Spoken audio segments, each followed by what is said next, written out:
Da li želiš da pomogneš svojoj opštini ili gradu da uvede ili poboljša svoju bazu podataka u sektorima koji su od značaja za borbu protiv klimatskih promena, poput energetike, saobraćaja, upravljanja otpadom, poljoprivrede? Imaš inovativnu poslovnu ideju, softversko ili tehničko-tehnološko rešenje koje može da olakša praćenje tih podataka i da ih učini lako dostupnim za sve zainteresovane strane. Pozivamo gradove i opštine da se prijave na naš izazov otvorenih podataka. Ministarstvo zaštite životne sredine Republike Srbije i Program Ujedinjenih nacija za razvoj, UNDP, uz podršku Globalnog fonda za životnu sredinu, GEF, sprovodi projekat Lokalni razvoj otpora na klimatske promene, kako bi se smanjile emisije gasova sa efektom staklene bašte i lokalne zajednice u Srbiji postale otpornije na promene klime.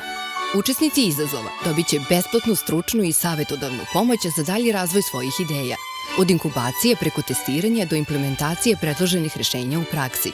Pored toga, najbolje ideje biće i nagrađene i promovisane kao primjer drugim opštinama i gradovima u Srbiji. Ko može da učestvuje? Gradovi i opštine sa preko 20.000 stanovnika prema poslednjem popisu. Organizacije civilnog društva, udruženja građana, privatne preduzeće i naučno-istraživačke institucije registrovane u Srbiji takođe mogu da učestvuju, ali samo kao deo konzorcijuma sa gradovima i opštinama u kojima bi se primenilo predloženo rešenje.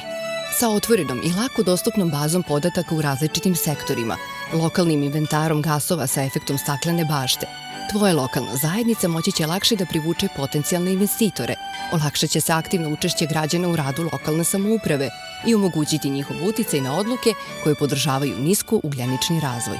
Pomozi svojoj opštini ili gradu da budu prepoznati kao moderni, progresivni i lideri u lokalnom razvoju otpornom na klimatske promene. Prijavi se na izazov otvorenih podataka. Saznaj više na klimatskepromene.rs.